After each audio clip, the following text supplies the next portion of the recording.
Direction study point. दोस्तों इस video में हम Bihar SSC inter level mains exam के लिए सामान्य विज्ञान के दोस्तों एक इंपॉर्टेंट टॉपिक जो हमारा है मिश्र धातु। देखिए यहाँ से प्रश्न परीक्षा में बार बार पूछे जाते हैं, तो मिश्र धातु से जो भी इंपॉर्टेंट प्रश्न दोस्तों बनते हैं वो इस वीडियो में देखने वाले हैं। इससे पिछले वीडियो में हमने आपको धातुओं के बारे में और अधातुओं के गुण के बारे में बताया था। इस वीडियो में हम मिश्र धातु के गुण के बारे में दोस्तों इससे भी जो प्रश्न बनते हैं वो जानने वाले हैं। तो आइए शुरू करते हैं इस वीडियो को। इससे पहले अगर आपने चैनल को सब्सक्राइब नहीं किया तो जरूर सब्सक्राइब कर लीजिएगा। आइए शुरू करते हैं इस वीडियो को। देखिए सारे प्रश्न इंपॉर्टेंट है, इसलिए वीडियो को ध्यान से देखना है। इस वीडियो की पीडीएफ फाइल अगर आपको चाहिए तो वो भी टेलीग्राम से मिल जाएगी, डिस्क्रिप्शन में टेलीग्राम लिंक मिल जाएगा। इसके अलावा टेलीग्राम पर आप डायरेक्शन स्टडी पॉइंट सर्च करके जुड़ जाइए, वहाँ से आपको जो पीडीएफ है रेगुलर की मिल जाया करेगी। तो आइए शुरू करते हैं आज का वीडियो। देखिए पहला प्रश्न क्या है, स्टील, तांबा, स्टील, पीतल, ब्रॉन्ज तथा तांबा में कौन सी धातु जो है मिश्र धातु नहीं है। तो देखिए आप सभी को पता है स्टील जो है मिश्र धातु है, पीतल भी क्या है मिश्र धातु है, और ब्रॉन्ज जो है ये भी मिश्र धातु है। किंतु जो तांबा है यह एक मिश्र धातु नहीं है बल्कि यह एक शुद्ध धातु है। तो सही उत्तर क्या हो जाएगा, इन चारों में से जो तांबा है यह मिश्र धातु नहीं है, तो तांबा हमारा करेक्ट आंसर हो जाएगा। देखिए यहाँ से प्रश्न बार बार पूछे गए हैं परीक्षाओं में। दूसरा प्रश्न है, देखिए एक कथन दिया हुआ है, एक कारण दिया हुआ है, तो बताना है कि कथन या कारण में से कौन सा सही है। पहला दिया हुआ है कि जस्तेदार लोहे में जल्दी जंग नहीं लगता है। देखिए बिल्कुल सही है। जो जस्तेदार लोहे होते हैं जिस लोहे पर जस्ते का परत चढ़ा होता है उसमें जल्दी जंग नहीं लगता है, ये बात बिल्कुल सही है। और दूसरा लिखा है कि यसद में उपचयन क्षमता है। देखिए यसद, हम जस्ते को ही यसद कहा जाता है, आपको यहाँ पर कन्फ्यूज नहीं होना है। यसद किसे कहते हैं, जस्ता को, और जस्ते को ही हम इंग्लिश में जिंक के नाम से भी जानते हैं, तो आपको याद रखना है यसद मतलब जस्ता ही होता है। तो जस्ते में जो उपचयन की क्षमता होती है बिल्कुल सही है। तो देखिए ए और आर दोनों हमारे जो सही हैं, और जो ए है वह आर का, जो आर है वो ए का स्पष्टीकरण है। तो जो जस्तेदार लोहे में जल्दी जंग नहीं लगता है, क्यों नहीं लगता है, क्योंकि जो जस्ता होता है इसमें उपचयन की क्षमता अधिक होती है। दोनों पॉइंट क्लियर हो गए। अगला पॉइंट है, जस्तेदार लोहे की चादरें जंग से बची रहती हैं क्योंकि उनमें क्या विद्यमान रहता है। देखिए जस्तेदार लोहे की चादरें जंग से बची रहती हैं क्योंकि जिन लोहे के चादरों पर जस्ते का लेप होता है, जो चादरें होती हैं उनमें जंग नहीं लगता है। सही आंसर क्या हो जाएगा, क्योंकि जस्ते की परत के कारण, यसद यानी कि जस्ते की परत के कारण जो होता है लोहे होते हैं वह जंग से बचे रहते हैं। तो करेक्ट क्या हो जाएगा, जस्ते की परत के कारण। अगला प्रश्न है, गैल्वनीकृत लोहे पर किसका लेप होता है। तो जो गैल्वनीकृत लोहे होते हैं इन पर जस्ते का लेप होता है। किसका लेप होता है, जिंक यानी कि जस्ते का लेप होता है गैल्वनीकृत लोहे के ऊपर। अगला प्रश्न है, एल्यूमिनियम पृष्ठ प्रायः एनोडीकृत होते हैं, इसका अर्थ क्या है। देखिए एल्यूमिनियम पृष्ठ जो होते हैं एनोडीकृत होते हैं, इसका अर्थ क्या होता है। देखिए इसका अर्थ है कि एल्यूमिनियम ऑक्साइड की परत का निक्षेपण होना। तो इसका अर्थ है कि उस पर एल्यूमिनियम ऑक्साइड की जो परत का है निक्षेपण हो जाता है एनोडीकरण के कारण। अगला प्रश्न है, वह धातु जिससे बनाई मिश्र धातु को हवाई जहाज तथा रेल के डिब्बों में पुर्जों के काम में लिया जाता है। तो ऐसी कौन सी मिश्र धातु है जिससे हवाई जहाज तथा रेल के डिब्बे में जो है उसका परत के रूप में कार्य करते हैं। देखिए सही आंसर क्या हो जाएगा, एल्यूमिनियम। एल्यूमिनियम जो है यह ऐसी मिश्र धातु है जो हवाई जहाज तथा रेल के डिब्बों में पुर्जों के रूप में इसका काम लिया जाता है। एल्यूमिनियम करेक्ट आंसर हो जाएगा। अगला प्रश्न देखिए क्या है, पारद मिश्र धातु जो है पारद युक्त मिश्र धातु होती है। अगला प्रश्न है, तांबा, जस्ता, मैग्नीशियम तथा लोहा धातुओं में से अमलगम नहीं बनाती है कौन सी धातु। तांबा, जस्ता, मैग्नीशियम तथा लोहा में से कौन सी धातु अमलगम नहीं बनाती है। करेक्ट आंसर हो जाएगा लोहा। लोहा जो है यह अमलगम नहीं बनाता है। अगला प्रश्न है, जस्ता तांबा, तांबा टीन, पारा जस्ता तथा सीसा जस्ता में मिश्र धातुओं में से अमलगम किसे कहते हैं। तो देखिए अमलगम किसके मिश्रण को कहते हैं, पारा और जस्ता के मिश्रण को हम अमलगम कहते हैं। किसे, पारा और जस्ता के मिश्रण को ही अमलगम के नाम से जाना जाता है। तो ये पॉइंट मोस्ट इंपॉर्टेंट है, आपको याद रखना है। अगला प्रश्न है कि टांका जो है किसका मिश्र धातु है। देखिए जैसे हमारा कांसा होता है उसी प्रकार टांका होता है। तो टांका किसका मिश्र धातु होता है, टीन एवं शीशे का मिश्र धातु होता है। और यहीं हम बात करें कि कांसा किसका मिश्र धातु है। देखिए कांसा को हम हिंदी में ब्रॉन्ज, इंग्लिश में ब्रॉन्ज कहते हैं। जो ब्रॉन्ज मेडल होता है उसे कांस्य पदक कहते हैं। और जो कांसा होता है यह तांबे और टीन का मिश्रण होता है। कांसा, तांबे और टीन का मिश्रण होता है, तो करेक्ट आंसर हो जाएगा तांबा और टीन।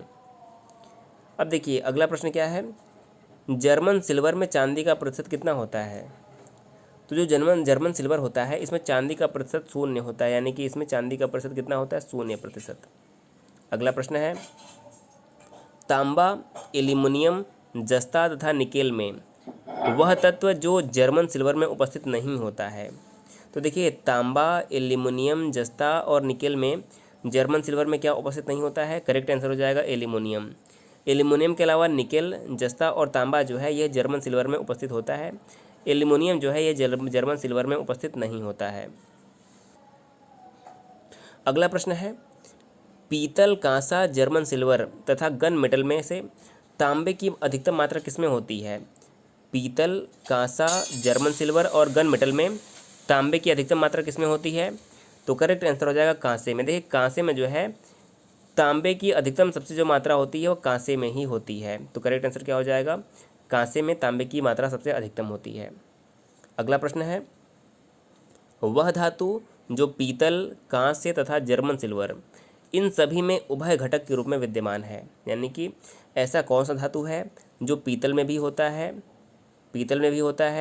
कांसे में भी होता है और जर्मन सिल्वर में भी होता है। तो देखिए तांबा एक ऐसा धातु है जो पीतल, कांसा और जर्मन सिल्वर इन तीनों में उभय घटक के रूप में कार्य करता है, तो सही आंसर क्या हो जाएगा हमारा, तांबा। अगला प्रश्न है कि पीतल किसकी मिश्र धातु है। पीतल की अगर हम बात करें तो किसकी मिश्र धातु होती है, पीतल मिश्र धातु होती है तांबा और जस्ता की। किसकी, पीतल जो है तांबा और जिंक यानी कि जस्ता की मिश्र धातु होता है हमारा पीतल, तो ये मिश्र धातु आपको याद रखना है। अगला देखिए हमारा प्रश्न क्या है, पीतल का रंग हवा में फीका पड़ जाता है क्यों। जो पीतल होता है इसका रंग हवा में फीका पड़ जाता है क्यों, क्योंकि हाइड्रोजन सल्फाइड की उपस्थिति के कारण। हाइड्रोजन सल्फाइड की उपस्थिति के कारण जो पीतल का रंग है यह हवा में फीका पड़ जाता है। अगला प्रश्न है, वह मिश्र धातु जिस पदार्थ के संयोग से मिश्र धातु में जिस पदार्थ के संयोग से निष्कलंक इस्पात यानी कि स्टेनलेस स्टील बनाई जाती है अचुंबकीय हो जाता है, वो क्या है, यानी कि ऐसी कौन सी मिश्र धातु है जिसके संयोग से स्टेनलेस स्टील जो है अचुंबकीय हो जाता है, यानी कि बिना मैग्नेटिक हो जाता है। करेक्ट क्या हो जाएगा, निकेल। निकेल एक ऐसा मिश्र धातु है जिसके संयोग से स्टेनलेस स्टील जो होता है अचुंबकीय हो जाता है, तो करेक्ट क्या हो जाएगा हमारा, निकेल। अगला प्रश्न है, स्टील की कठोरता प्रदान करने के लिए स्टील को कठोरता प्रदान करने के लिए उसमें कौन सी मात्रा बढ़ाई जाती है। तो स्टील को कठोरता प्रदान करने के लिए उसमें कार्बन की मात्रा बढ़ाई जाती है। स्टील को कठोरता प्रदान करने के लिए उसमें कार्बन की मात्रा बढ़ाई जाती है। अगला प्रश्न है, वह तत्व जो लोहे के साथ मिश्रित होने पर इस्पात बनता है, जो उच्च ताप का प्रतिरोध कर सकता है तथा जिसमें उच्च कठोरता तथा अपघर्षण प्रतिरोधकता होती है। तो देखिए इसमें 3 प्रश्न बनते हैं। पहला क्या है, वह तत्व जो लोहे के साथ मिश्रित होने पर इस्पात बनाता है वो हमारा क्या होता है, क्रोमियम। वह तत्व जो उच्च ताप का प्रतिरोध कर सकता है वो हमारा क्या होता है, क्रोमियम। और वह तत्व जिसमें उच्च कठोरता तथा अपघर्षण प्रतिरोधकता होती है वो हमारा क्रोमियम। तो देखिए इसका सही आंसर क्या हो जाएगा, क्रोमियम। एक प्रश्न में आपको 3 प्रश्न की जानकारी मिल गई। अगला प्रश्न है, जंग रहित लोहा बनाने में प्रयुक्त होने वाली महत्वपूर्ण धातु कौन सी है। तो जंग रहित लोहा बनाने में प्रयुक्त होने वाली जो महत्वपूर्ण धातु है वो हमारा क्रोमियम करेक्ट आंसर हो जाएगा। क्या हो जाएगा, क्रोमियम। अगला प्रश्न है, स्टील से स्टेनलेस स्टील प्राप्त करने के लिए उसमें कुछ तत्वों को मिलाकर उसे और अधिक संशोधित किया जाता है। वह तत्व जो उस कार्य के लिए प्रयुक्त नहीं किया जाता वो क्या है, सिलिकॉन का जो है इसमें प्रयोग नहीं होता है। अगला प्रश्न है, धब्बा रहित लोहा बनाने में लोहे के साथ प्रयुक्त होने वाली महत्वपूर्ण धातु कौन सी है। तो धब्बा रहित लोहा बनाने में लोहे के साथ जो प्रयुक्त होने वाली धातु है वो हमारा होता है क्रोमियम। करेक्ट आंसर क्या हो जाएगा, क्रोमियम। अगला प्रश्न है कि जो स्टेनलेस स्टील होती है यह किसकी मिश्र धातु है। स्टेनलेस स्टील किसकी मिश्र धातु है, तो देखिए स्टेनलेस स्टील में लोहा, क्रोमियम, मैग्नीज और कार्बन की मात्रा होती है। किसकी, लोहा, क्रोमियम, मैग्नीज और कार्बन। और स्टेनलेस स्टील की कठोरता जो बढ़ाने के लिए है कार्बन की मात्रा बढ़ाई जाती है, कार्बन की मात्रा। अगला प्रश्न है, स्टेनलेस स्टील बनाने के लिए लोहे में मिलाया जाता है क्या। तो स्टेनलेस स्टील बनाने के लिए लोहे में क्रोमियम और निकल की मात्रा मिलाई जाती है। करेक्ट आंसर क्या हो जाएगा, क्रोमियम और निकल। अगला प्रश्न है स्टील में होता है कितना, 0 से 1, देखिए 0.1 से लेकर 2% तक कार्बन होता है स्टील में, 0.1 से लेकर 2% तक कार्बन होता है। अगला प्रश्न है जंग लगने पर लोहे का भार क्या होता है, तो देखिए जंग लगने पर जो है लोहे का भार बढ़ जाता है। करेक्ट आंसर क्या हो जाएगा, जंग लगने पर लोहे का भार जो है बढ़ जाता है। अब देखिए एक कथन दिया हुआ है, एक कारण दिया हुआ है, इसको पढ़ना है। देखिए पहला दिया है साधारणतः यह देखा गया है कि लोहे की वस्तुएं जब वायुमंडल में अनाश्रित होती हैं,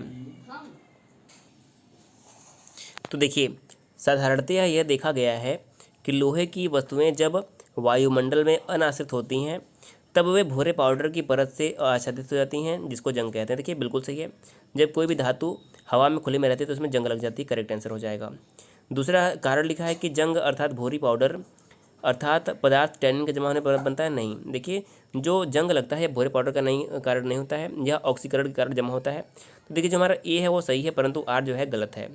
तो देखिए इस वीडियो में हमने आपको सामान्य विज्ञान के जो मिश्र धातु होते हैं यहाँ से बनने वाले इंपॉर्टेंट प्रश्न दिए। दोस्तों वीडियो पसंद आया तो वीडियो को जरूर शेयर करिएगा। अगर आप चैनल पहली बार है जरूर सब्सक्राइब कर लीजिएगा। पीडीएफ के लिए आपको टेलीग्राम लिंक से जुड़ना होगा। टेलीग्राम पर आप डायरेक्शन स्टडी पॉइंट से जुड़ जाइए, वहाँ से आपको जो पीडीएफ मिल जाएगी। दोस्तों वीडियो देखने के लिए बहुत बहुत धन्यवाद।